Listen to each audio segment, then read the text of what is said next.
A palavra de Deus em Mateus 21. Aleluia, Jesus. Mateus 21, versículo 33. Ouvi ainda outra parábola.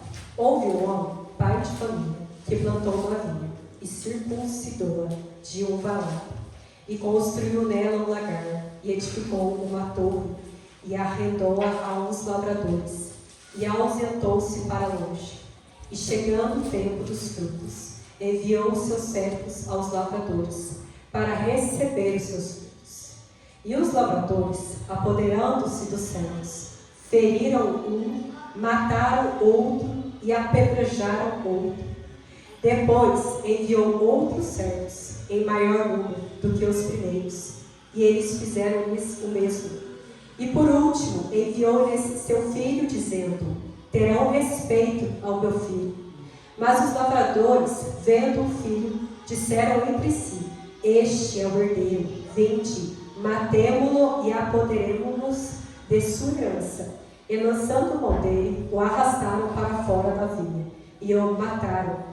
Quando, pois, vier o senhor da vinha, que fará aqueles lavradores? Dizendo-lhes eles: dará afrontosa morte a esses maus, e arrendará a vinha a outros lavradores, que ao seu tempo lhe deem frutos. Disse-lhe Jesus: nunca lestes nas Escrituras? A pedra que os edificadores rejeitaram, essa foi posta por cabeça do ângulo. Pelo Senhor foi feito isso, e é maravilhoso aos nossos olhos. Portanto, eu vos digo que o reino de Deus vos será tirado e será dado a uma nação que deu seus frutos.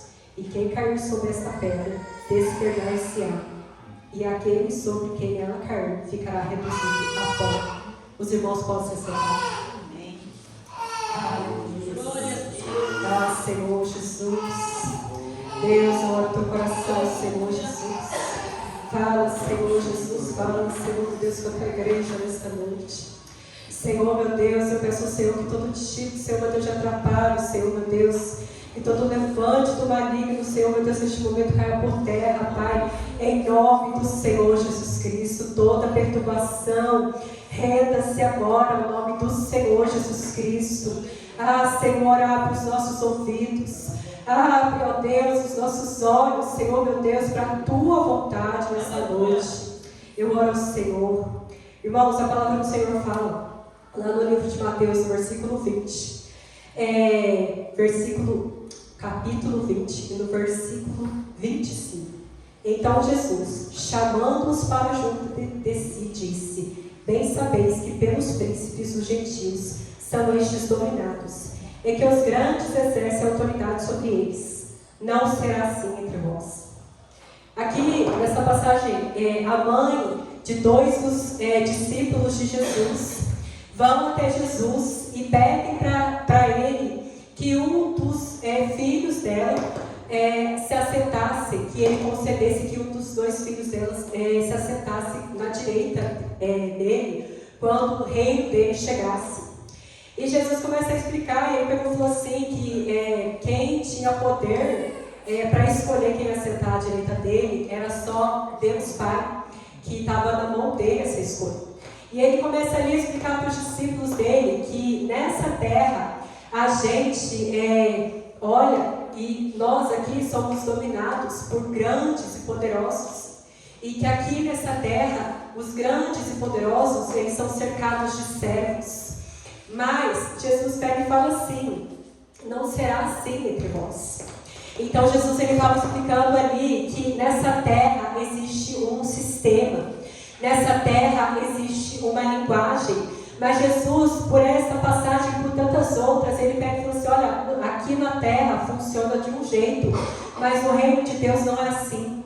A linguagem do céu não é a mesma linguagem da terra. O sistema do céu não é o mesmo sistema que existe na terra. Irmãos, quantas crentes, quantas pessoas vão se decepcionar quando elas virem o Cristo verdadeiro e perceberem que ele não tem nada a ver com aquilo que elas criaram na mente e no coração delas. Quando elas virem quem é o Cristo de fato e quem ele é, e elas perceberem que não era aquilo que elas achavam, não era aquilo que elas esperavam, porque elas não entenderam essa verdade, que no reino de Deus não é assim. A maneira que funciona aqui na terra, no reino de Deus, não é assim. Jesus está falando para os discípulos dele: não será assim entre vós. Quando Jesus é transportado por Satanás no pináculo do templo, para que desse lugar ele visse os reinos dessa terra, Jesus ele não adora Satanás, ele não se vende, ele não se corrompe, ele não negocia com Satanás, porque ele entende essa verdade, está bem firmada no coração dele, que no céu não era daquele jeito, que da maneira que a gente vê as coisas nessa terra, não é da mesma forma. E por isso Jesus, ele não se corrompeu quando ele estava ali sendo tentado. E quantos crentes estão negociando com Satanás, estão adorando a Satanás, estão se prostrando para Satanás, porque elas não entenderam essa verdade, que o sistema da terra não é o mesmo do céu, a linguagem da terra não é a mesma linguagem do céu. Aqui é de uma maneira, mas no céu é de outra forma. Irmãos, Jesus explica, e ele pega e fala, em outra passagem ali, que os fariseus e os hipócritas, quando eles iam jejuar, eles desfiguravam os rostos para eles parecerem diante dos homens que eles estavam de jejum. Mas Jesus, ele nos ensina que quando nós fôssemos jejuar, a gente lavasse o nosso rosto, mudasse o nosso semblante, para que não parecesse que nós estávamos de jejum. E eu estava estudando em cima dessa passagem algo que muitas das vezes nós, homens, falhos, carnais, pegamos a palavra de Deus e somos tendenciosos e começamos a levar a palavra de Deus para lugares e dizer coisas que Deus nunca disse.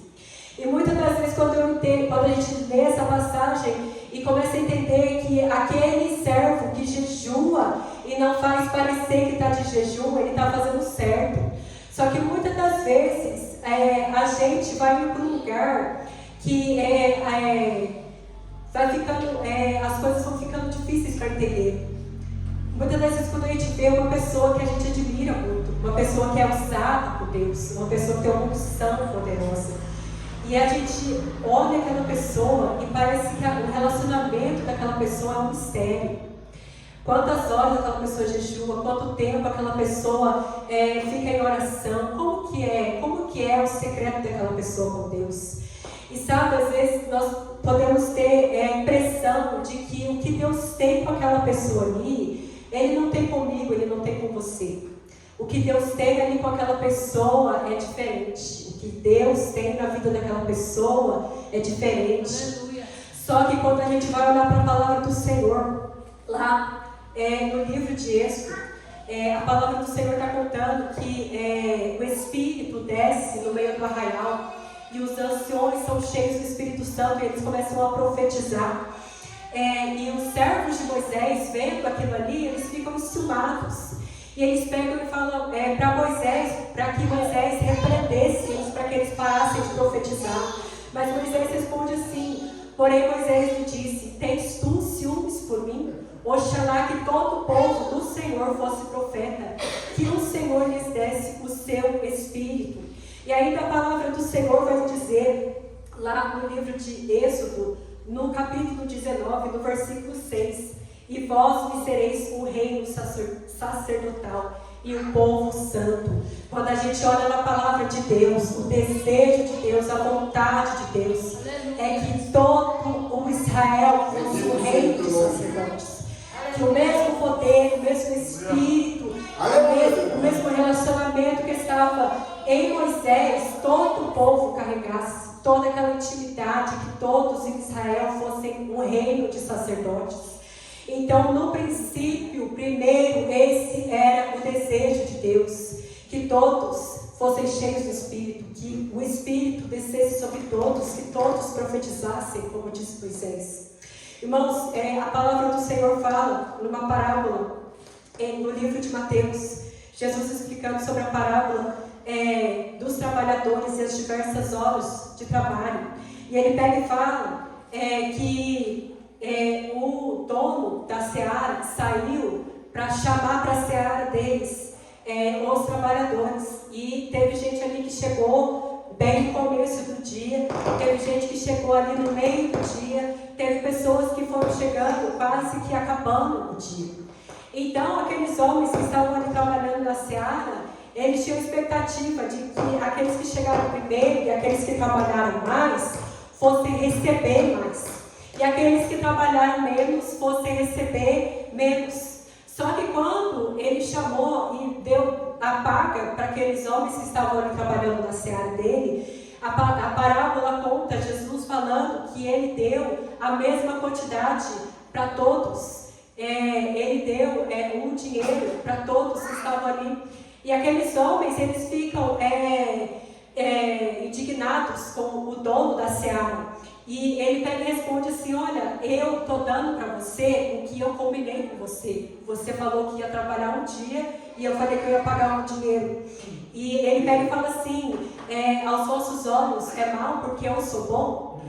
Mas se a gente for imaginar, quando o Senhor for nos chamar naquele dia, e se fosse lá uma fila para aquelas pessoas que trabalharam para o reino, ganharam almas para o reino, fossem lá para receber o galardão delas, e nessa fila ali tivessem homens como Estevão, que foi apedrejado pregando a Jesus Cristo, Paulo, que visitou várias cidades pregando, e tantos homens e mulheres que levaram dezenas, centenas de almas para Jesus Cristo, e lá no meio dessas pessoas você vai estar lá. Aí você pode pensar: eu ganhei uma alma, eu vou estar no meio dessas pessoas. Sim, você vai estar lá. Mas eu ganhei 2 almas, eu vou estar lá no meio dessas pessoas. Sim, você vai estar lá. Aleluia! E por essa parábola, Jesus está falando: a paga para todos é a mesma. Tanto para aqueles que se desgastaram, tanto para quantos chegaram ali quase acabando, a paga é a mesma. Irmãos, às vezes a gente olha para aquelas pessoas que recebem um poder, uma graça, e eu entendo que Deus tem um propósito na vida de cada um, e que o tempo que Ele tem com cada pessoa, Ele vai dar segundo aquilo que Ele acha necessário, mas é porque existe um propósito, porque aquela pessoa tem um trabalho para o reino. Só que quando a gente olha para essa parábola, que a paga é todas para todos os trabalhadores, tanto para aqueles que se desgastaram mais, quanto para aqueles que se desgastaram menos. E sabe o que eu entendo por essa passagem? Que Deus quer colocar o nosso coração no lugar errado, no lugar certo. Eu entendo por essa parábola que o Senhor não quer que o nosso coração esteja no lugar errado, porque a nossa recompensa é a presença do Senhor. Aleluia. A nossa recompensa é a presença de Deus. Então não é o fato de eu estar trabalhando, é o fato de quem eu estou trabalhando, para quem eu estou trabalhando. Eu estou semeando na seara de Jesus. Eu estou regando a seara de Jesus. Aleluia. Eu estou colhendo os frutos da seara de Jesus. E é Ele a minha recompensa. É a presença dEle. A palavra de Deus fala, Jesus dizendo: vós que sois maus, sabem dar boas coisas aos vossos filhos, quanto mais o Pai Celestial, será que Ele mesmo não daria o seu Espírito? Deus olhou do céu, das boas coisas que Ele estava ali rodeado, cercado, dos tesouros que Ele podia fazer descer do céu para este mundo, para nos presentear. E aquilo que Ele achou de mais precioso, aquilo que Ele achou de melhor, que Ele podia nos dar como presente, Ele nos deu o seu Espírito, a sua presença. A palavra do Senhor fala no livro de Joel, no capítulo 2, lá no versículo 28, há de ser que depois derramarei o meu Espírito sobre toda a carne, e os vossos filhos e as vossas filhas profetizarão, e os vossos velhos terão sonhos, e os vossos mancebos terão visões. E também sobre os servos e sobre as servas, naqueles dias derramarei o meu Espírito, e mostrarei prodígios no céu e na terra, sangue, fogo e coluna de fumo. Nós vivemos estes dias. Nós vivemos no tempo da graça, nós vivemos no tempo da paciência. entre a primeira e a segunda vinda, nós vivemos o tempo em que o Espírito está sendo derramado sobre toda a carne. Nada é mais precioso do que isso. Nada é mais valoroso do que isso. O Espírito Santo foi nos dado como presente. E essa é a nossa dádiva, essa é a nossa recompensa.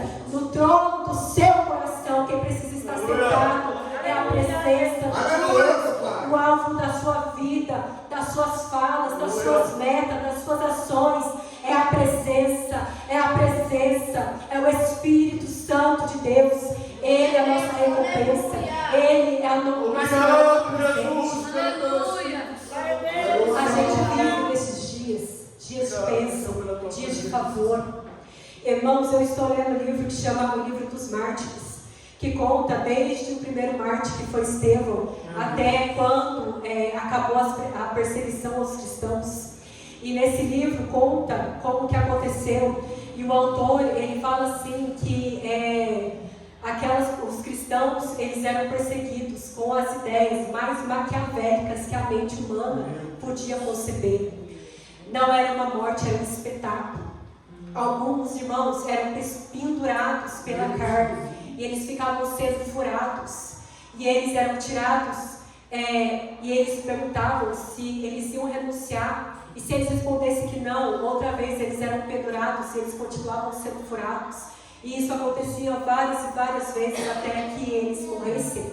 Outros foram cobertos com cera e colocados no caminho do jardim do Palácio Real, e ali eles serviam de tocha humanas para iluminar a estrada do Palácio Real, do jardim do Palácio Real. Meu Jesus. Outros tinham vergões ali no chão, e eles precisavam ajoelhar em cima daqueles vergões. O vergão ia entrando pela coxa, ia furando os órgãos internos. E depois eles levantavam e eles perguntavam se eles iam renunciar. Se eles respondessem que não, de novo eles eram colocados ali. Outros eram lançados em fogo, tiravam, e eles perguntavam se eles iam renunciar. Depois eles eram jogados ali várias vezes, até que eles fossem mortos. E tantas outras eram ali. Irmãos, às vezes a gente olha, quando a gente vai ver a história da igreja, o sangue do Senhor Jesus foi derramado, mas depois disso houve um banho de sangue. Nós estamos em cima de um banho de sangue. Fomos fundamentados, a nossa igreja foi fundamentada em cima de um banho de sangue, para ter uma presença. E glória a Deus, porque na nossa nação ninguém é sentenciado à morte por aceitar o Senhor como o suficiente Salvador. Na nossa nação ninguém tem a vida abreviada para pregar a palavra de Deus. Mas não é assim em outros lugares. Não é assim. Quantas pessoas estão perdendo a vida por falar do amor do Senhor. E o Espírito de Deus está derramado sobre nós. Nós podemos mergulhar, nós podemos nos aprofundar. Nada pode ser mais valoroso do que isso. Nada. Não é sobre estar trabalhando, não é sobre fazer algo, não é sobre colher fruto, é sobre estar na presença de Deus.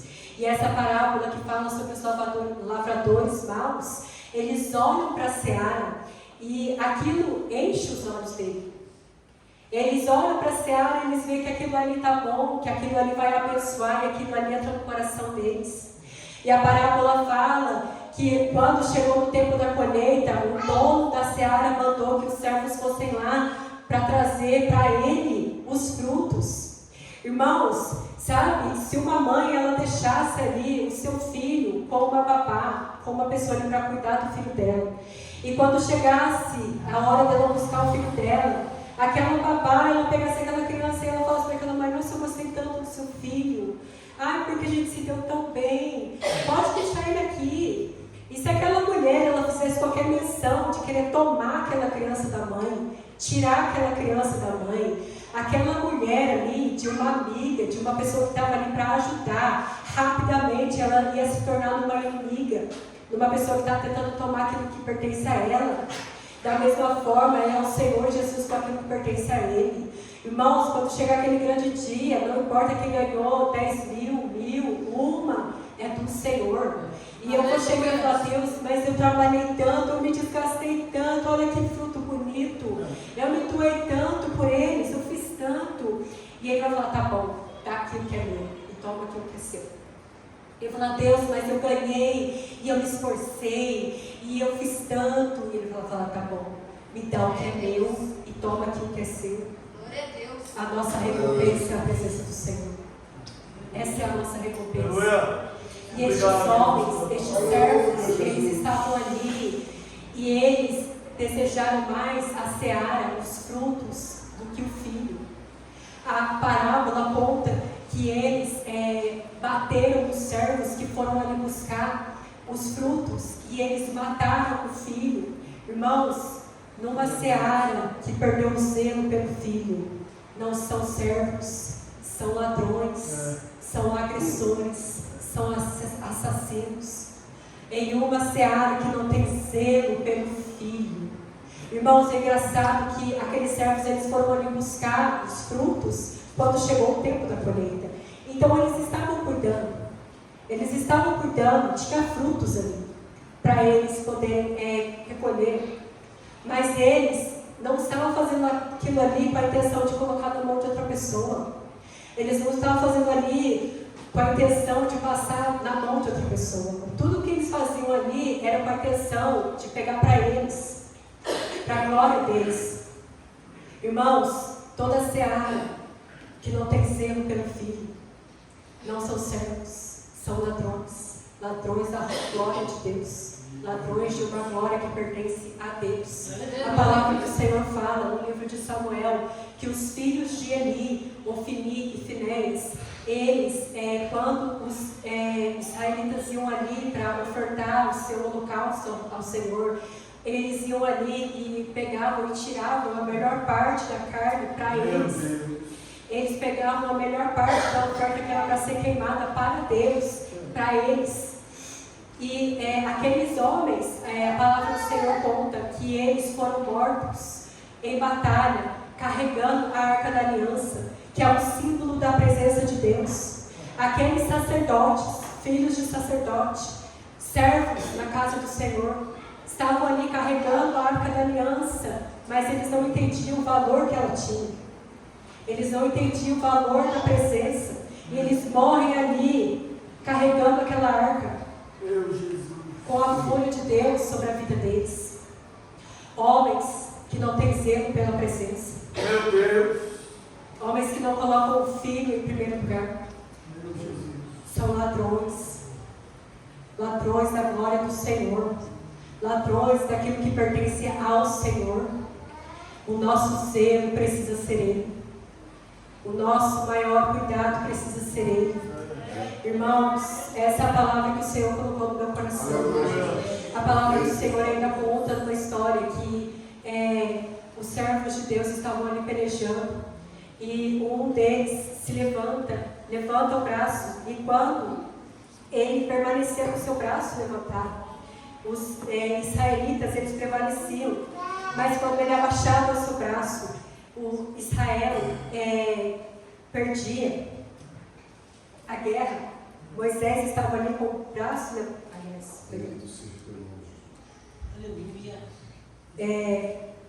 quando o servo do Senhor permanecia com o braço levantado, o povo de Israel prevalecia.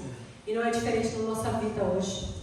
Nossos braços estão levantados para levantar o nome do Senhor Jesus. Para que aqueles que passarem vejam o nome dele e nele ele seja salvo. Para que nele eles encontrem salvação. Os nossos braços estão levantados e a senhora fala que o braço dele estava ali cansando. E ali se juntaram outros para poder ajudar, para que o braço dele continuasse levantado. E, irmãos, não é diferente na sua vida. Permaneça com o seu braço levantado. Mas está queimando, está doendo, meu braço está tremendo. Mas permaneça com o teu braço levantado, até que todos vejam o nome do Senhor Jesus. Permaneça com o seu braço levantado, ainda que esteja doendo, ainda que esteja difícil, mas permaneça com o seu braço levantado. E se for preciso, chame por ajuda. Peça para que outros sustentem o seu braço levantado, para que todos vejam. todos saibam e todos encontrem nele a salvação. Amém? Irmãos, essa palavra que o Senhor colocou no meu coração, que cada um possa ser tocado pelo Senhor. Amém? E eu agradeço a oportunidade em nome de Jesus. Aleluia.